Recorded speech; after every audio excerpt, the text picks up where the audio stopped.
Misterios de la historia que no te dejarán dormir en la noche. ¿Qué tal, amigos?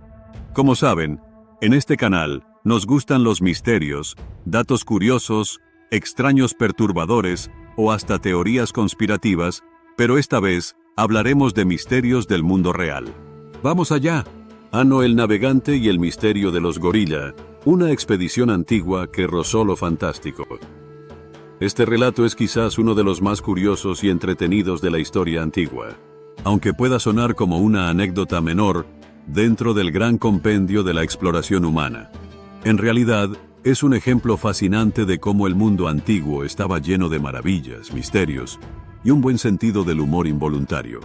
Corría aproximadamente el año 500 a.C., cuando un hombre conocido como Hano el Navegante, un dignatario y explorador cartaginés, decidió embarcarse en una expedición épica.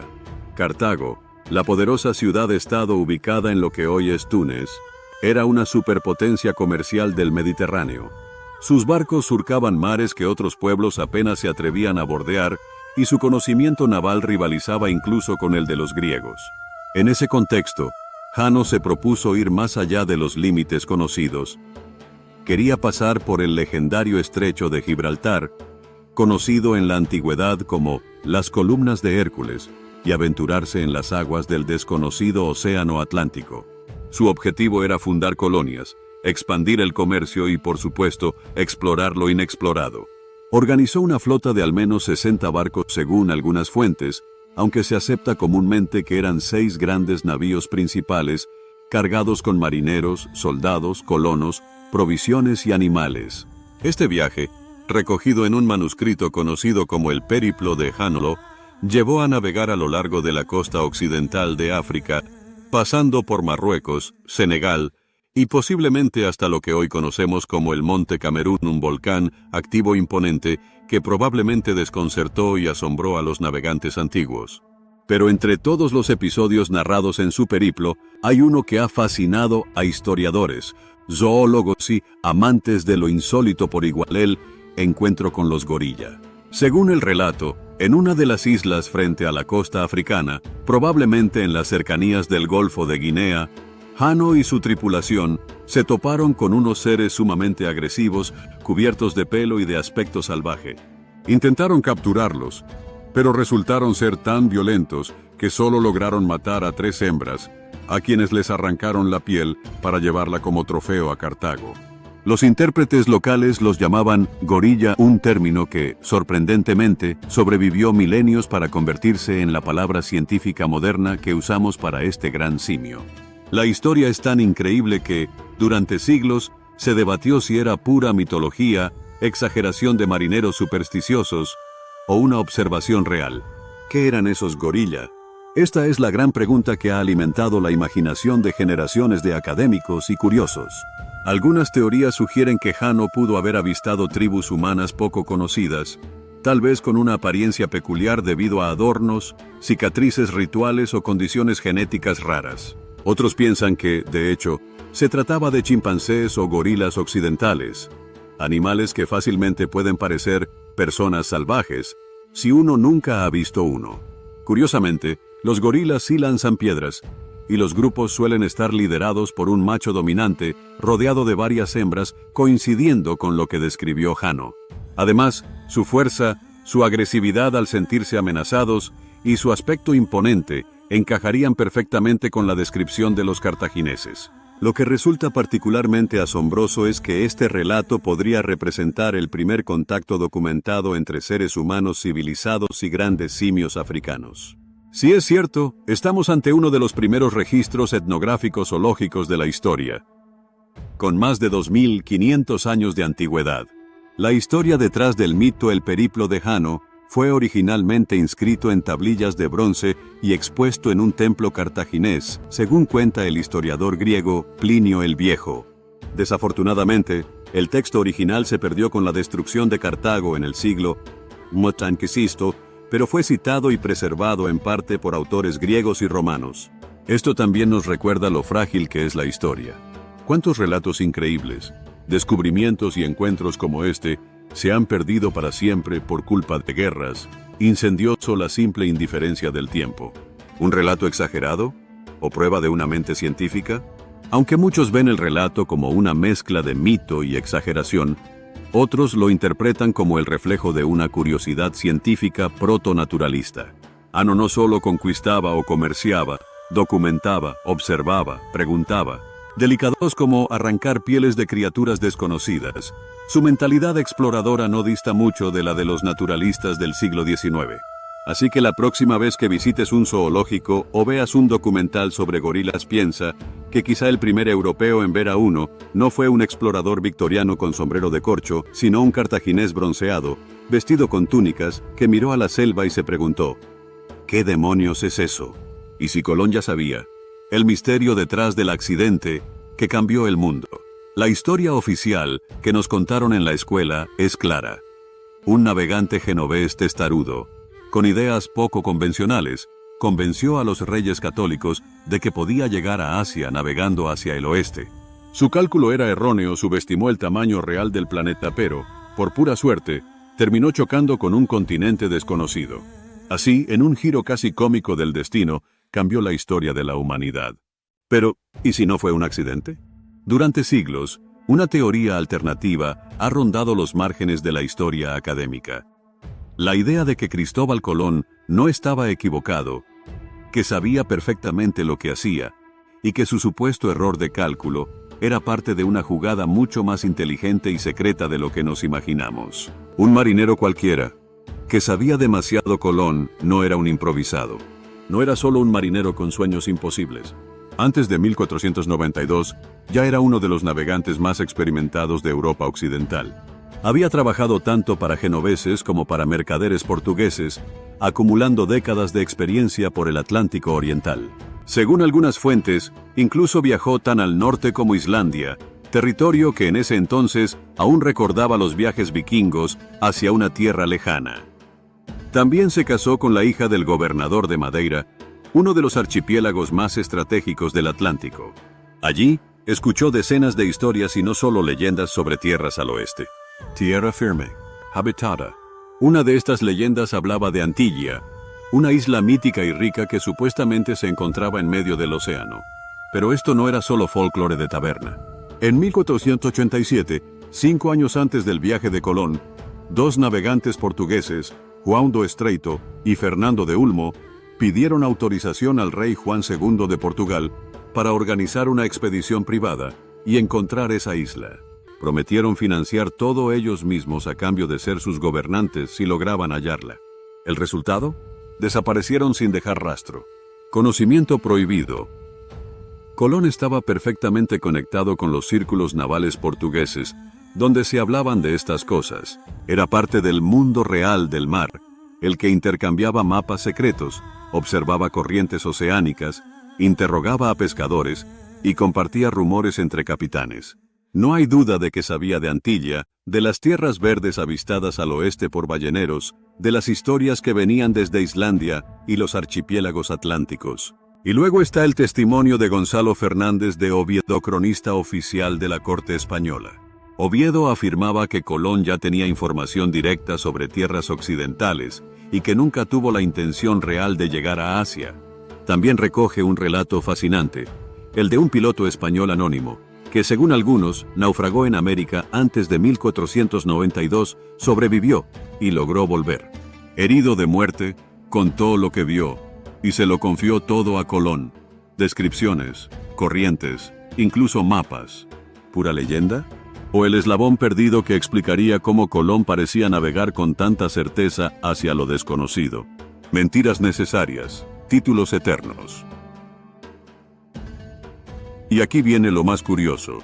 En su propuesta a los reyes católicos, Colón no solo pedía apoyo económico y barcos, también exigía ser nombrado almirante, virrey y gobernador perpetuo de cualquier tierra que encontrara entre España y Asia. Qué conveniente, ¿no? Es decir, especificaba exactamente la franja donde, qué coincidencia, terminó descubriendo un continente entero. ¿Por qué mentir? Porque, si decía abiertamente que sabía de la existencia de una tierra al oeste, otros podrían adelantarse, y la corona podría ofrecerle menos a cambio.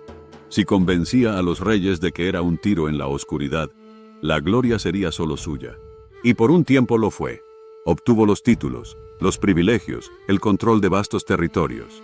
Pero no por mucho. Su gestión como gobernador en América fue un desastre. Abusos, conflictos, caos administrativo. Fue destituido, arrestado y enviado de vuelta a España encadenado. Aunque luego fue liberado, nunca recuperó el poder. Su familia pasó más de 2 siglos en batallas legales con la corona española para intentar recuperar los derechos que él había negociado antes de su primer viaje. Entonces, ¿Colón sabía o no sabía? No lo sabemos con certeza. Pero la evidencia sugiere que algo sabía. Tal vez no con exactitud, pero sí lo suficiente como para apostar su vida, su reputación y su legado en una dirección muy concreta. Así que la próxima vez que pienses en el accidente afortunado de 1492, considera esto. Quizás no fue tanto suerte como estrategia, y detrás de esa figura de navegante medio loco, había un hombre mucho más calculador con acceso a secretos que se nos escaparon en los márgenes de la historia. Ciudades perdidas en el Amazonas. La siguiente teoría sugiere que la selva amazónica no siempre fue un territorio virgen y deshabitado. De hecho, podría haber sido el corazón de civilizaciones perdidas tan avanzadas como algunas de las grandes ciudades europeas de su tiempo, pero que hoy están completamente ocultas bajo la densa vegetación. Todo comienza en 1541, cuando el conquistador Francisco de Orellana realizó una expedición legendaria. Cruzó el río Amazonas desde los Andes peruanos hasta el Atlántico. A lo largo de ese viaje, aseguró haber visto ciudades gigantescas, caminos perfectamente trazados y reinos organizados con una población numerosa y estructuras sorprendentes. No estaba solo en esta afirmación. Un misionero que lo acompañaba, Gaspar de Carvajal, escribió un extenso relato en el que describía estas ciudades con lujo de detalles. Hablaba de edificios de varios pisos, campos de cultivo extensos y hasta guerras entre distintos reinos. Este relato fue uno de los que alimentó las leyendas de El Dorado, la ciudad de oro perdida en la selva, por la que tantos exploradores europeos arriesgaron su vida. Pero con el paso de los siglos, los académicos comenzaron a dudar. Pensaron que Carvajal exageró o incluso inventó todo. ¿La razón? Se creía que el suelo del Amazonas era demasiado pobre, demasiado ácido, para permitir la agricultura a gran escala. Y sin agricultura, no puede haber grandes ciudades. Pero en las últimas décadas, esta visión ha empezado a cambiar. Irónicamente, fue la deforestación, aunque devastadora para el medio ambiente, la que empezó a revelar secretos escondidos durante siglos. En el suelo amazónico aparecieron rastros de terra preta, una tierra negra artificial enriquecida por humanos con carbón vegetal, huesos, compost y otros desechos orgánicos. Esta técnica permitía cultivar de forma sostenible durante generaciones, lo que sugiere un conocimiento agrícola muy sofisticado. También se han encontrado restos de cultivos domesticados como la mandioca, el maíz y hasta frutos amazónicos que fueron seleccionados y modificados por el ser humano, lo que indica que la región no solo era habitable, sino intensamente cultivada. Y luego vino el LiDAR, una tecnología revolucionaria que ha transformado la arqueología. En 2022, un equipo liderado por el arqueólogo Heiko Prumers utilizó escáneres LiDAR, una especie de radar láser que penetra el follaje para mapear zonas del Amazonas desde el aire. Lo que encontraron fue simplemente asombroso. Asentamientos gigantescos con calles, canales de riego, plazas, pirámides escalonadas y estructuras que podrían haber servido como centros ceremoniales o administrativos. Algunas de estas ciudades tenían una planificación urbana compleja, con patrones geométricos y conexiones entre varios pueblos, lo que sugiere un nivel de organización política y social muy superior al que se pensaba. De hecho, algunas de estas ciudades eran comparables en tamaño a las capitales precolombinas conocidas, como Tenochtitlán o Cusco. Entonces, ¿por qué desaparecieron? La respuesta más aceptada apunta a las enfermedades traídas por los europeos, como la viruela o el sarampión, que diezmaron poblaciones enteras antes incluso de que tuvieran contacto directo. Además, hay teorías que hablan de grandes inundaciones, cambios climáticos o incluso conflictos internos que podrían haber acelerado su caída. Lo más fascinante es que algunos expertos creen que los pueblos indígenas actuales del Amazonas, considerados tradicionalmente como nómadas, podrían en realidad ser descendientes directos de estas civilizaciones. Grupos que, tras el colapso de sus ciudades, adoptaron un estilo de vida más móvil como estrategia de supervivencia. En otras palabras, bajo la selva más grande del planeta, podría estar escondido un capítulo entero de la historia humana. Uno que apenas estamos empezando a redescubrir. Y lo más emocionante de todo es que, con cada nueva tecnología, cada vuelo con LIDAR o cada excavación, es posible que estemos más cerca de encontrar esas ciudades perdidas del Amazonas y reescribir por completo lo que creíamos saber sobre el pasado de América. Sustancias americanas en momias egipcias. Este es, sin duda, uno de los misterios más extraños y fascinantes de la arqueología antigua. Y sí, parece sacado de una película de ciencia ficción, pero sucedió en la vida real. En 1992, un equipo de toxicólogos alemanes, liderado por la doctora Svetlana Balabanova, realizó un estudio que desconcertó al mundo académico. Analizaron restos de cabello pertenecientes a 9 momias egipcias, fechadas aproximadamente en el año 1000 a.C., provenientes de una colección privada. Lo que descubrieron desafió todo lo que creíamos saber sobre la historia del mundo antiguo. Las momias tenían rastros de THC, el componente activo de la marihuana, nicotina y, lo más impactante de todo, cocaína. Esto no debería ser posible. La cocaína se extrae de la hoja de coca, una planta originaria exclusivamente de Sudamérica, especialmente en regiones como Perú y Bolivia. Y, según la historia oficial, esa planta no existía en el Viejo Mundo antes del viaje de Cristóbal Colón en 1492. Lo mismo ocurre con el tabaco, fuente de la nicotina. Otra planta americana que supuestamente no cruzó el océano hasta el siglo XVI. Entonces, ¿cómo llegaron a Egipto más de 2000 años antes? Cuando se publicaron los resultados, la comunidad científica reaccionó como era de esperarse, con incredulidad. Las críticas llegaron desde todas partes. Muchos acusaron al equipo de contaminación en el laboratorio, errores metodológicos o incluso de falsificación. Sin embargo, Balabanova se mantuvo firme. Repitió los análisis en múltiples laboratorios independientes, con protocolos distintos, y todos arrojaron los mismos resultados. Incluso amplió la investigación a más de 70 momias adicionales y encontró la misma combinación de sustancias en varias de ellas. Esto no era un error aislado, era un patrón. Y aquí es donde el misterio se profundiza. ¿Contacto transoceánico precolombino? Una de las teorías más provocadoras sugiere que pudo haber existido algún tipo de contacto transoceánico entre civilizaciones antiguas del Viejo Mundo y América, miles de años antes de que Colón zarpara. Algunos investigadores han especulado con que los egipcios, fenicios o incluso navegantes africanos podrían haber tenido los conocimientos y la tecnología para cruzar el Atlántico. Es posible que hayan llegado a América, intercambiado bienes, aprendido sobre plantas medicinales o psicoactivas, y luego regresado con ellas. Hay relatos antiguos que alimentan esta hipótesis. Por ejemplo, algunos textos egipcios y africanos mencionan tierras misteriosas al oeste, más allá del océano, llenas de recursos exóticos. Y no olvidemos que los antiguos egipcios eran expertos navegantes en el Nilo y conocían perfectamente la construcción de grandes barcos. Hay quienes creen que subestimamos su capacidad de navegación marítima. ¿Otras explicaciones? Otros investigadores han propuesto explicaciones más conservadoras. Una idea es que las plantas productoras de estas sustancias podrían haber existido en el Viejo Mundo, pero se extinguieron y no dejaron evidencia arqueológica. Sin embargo, hasta ahora no se han encontrado restos botánicos ni fósiles que respalden esta teoría.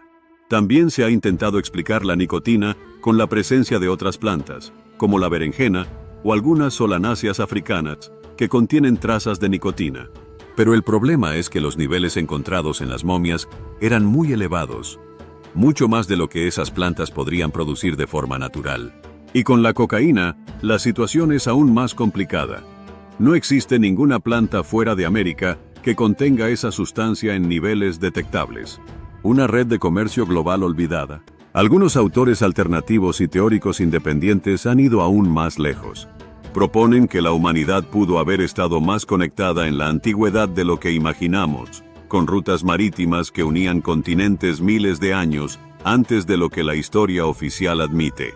¿Y si ya existía una forma de globalización prehistórica? Y si parte de ese conocimiento se perdió con el paso del tiempo, guerras o catástrofes naturales.